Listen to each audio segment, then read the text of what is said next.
Avec vous, Maya Anaïs Yatagen. Bonsoir Maya. Bonsoir. Au cours de ces 12 dernières années de pontificat, François a été la cible de très nombreuses fake news et rumeurs. La dernière en date, aujourd'hui même, elle concerne la rencontre entre le pape et J.D. Vance, le vice-président américain. Et oui, les deux hommes faisaient des passes d'armes à distance au sujet notamment des déportations en masse de migrants que souhaitait l'administration Trump et que condamnait le pape François. Alors, c'était la grande rumeur. Est-ce qu'il y aurait il allait avoir une rencontre entre J.D. Vance et le pape? C'est finalement ce qui s'est produit. J.D. Vance a bien rencontré le pape au Vatican, un entretien qui a duré 17 minutes, donc entretien compris 17 minutes au Vatican, juste le temps pour J.D. Vance de lui souhaiter joyeuse Pâques et de dire « Je sais que vous ne vous sentiez pas très bien, c'est bon de vous voir en meilleure santé ». Ça, c'était dimanche. Lundi, à l'annonce de la mort du pape, eh bien, les réseaux sociaux immédiatement ont essayé de faire un lien entre les deux événements. Vous le voyez ici dans ces publications du petit-fils de l'ancien président JFK qui annonce « Oh mon Dieu, J.D. Vance a tué le pape ». Cet autre internaute va lui dire que le pape François a survécu à une double pneumonie, mais pas une rencontre de 5 minutes avec le vice-président américain. Et cet autre internaute va répondre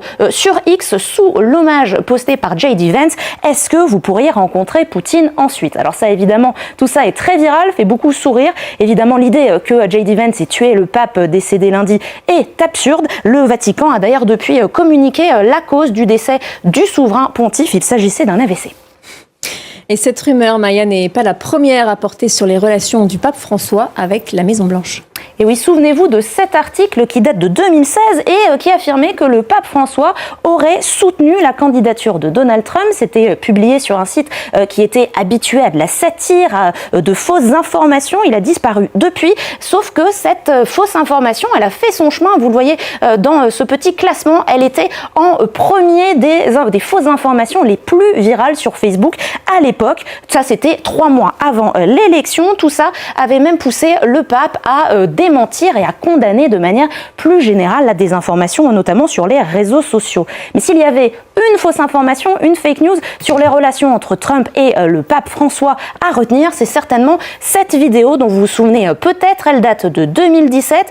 Trump va rendre visite au pape François au Vatican et il semble essayer de lui prendre la main et vous voyez que le pape François serait en train de la repousser d'un geste en parallèle. Évidemment, la toile s'en amuse beaucoup à l'époque, sauf que quand on fait une recherche d'images inversées, on retombe sur exactement la même vidéo, mais vous voyez les premières secondes donc, qui précèdent cette vidéo. Il s'agit de l'humoriste Jimmy Kimmel, un humoriste américain, et je vais vous montrer un peu plus en détail les deux images, celle qui à gauche est la véritable image et à droite le zoom qui a été fait. On peut remarquer là aussi qu'il y a des différences. Ici on voit un bout de chemise que ici on ne voit pas. Ici on voit plus de la main du pape François. Donc c'était effectivement un montage qui était créé à des fins humoristiques et qui se moquait à l'époque d'une scène qui avait eu lieu quelques jours avant. Il s'agissait de Melania Trump qui, dans cette scène, donc toujours en mai 2017, aurait essayé de repousser la main de son mari. Et finalement, François restera le pape des réseaux sociaux.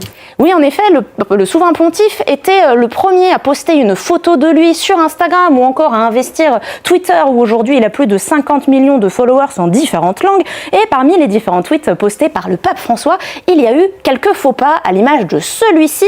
Il s'agissait d'une série sur la signification des doigts de la main et il est écrit « Le majeur, plus le doigt plus haut que les autres, nous rappelle quelque chose d'essentiel, l'honnêteté ». Alors la toile s'était évidemment immédiatement demandé si le pape François faisait l'apologie du doigt d'honneur. Le tweet a depuis été supprimé. Le majeur a été remplacé par le 3e doigt de la main.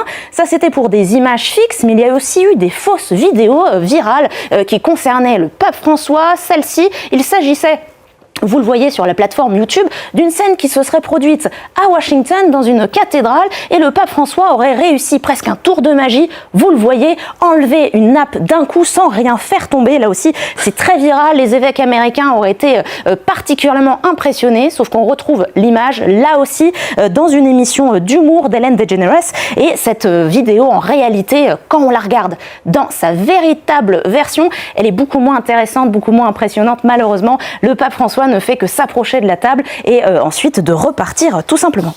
Dommage. Si ce genre d'intox fonctionne si bien, Maya, c'est aussi parce que le pape avait une image proche des gens, une image de pape cool, en fait. Et oui, c'est ce qui ressort au final de l'image du pape et puis aussi de cette chronique sur les principales infos intox autour de lui.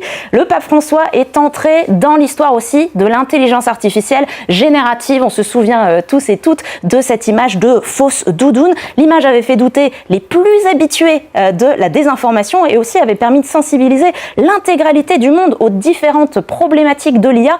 Par exemple, des difficultés à générer des mains ou encore des objets comme ce crucifix où il manque un bout de chaîne ou encore les lunettes. Mais ce qu'il y avait très nettement, c'était le côté cool, peut-être pas si fake du pape François. Merci beaucoup Maya.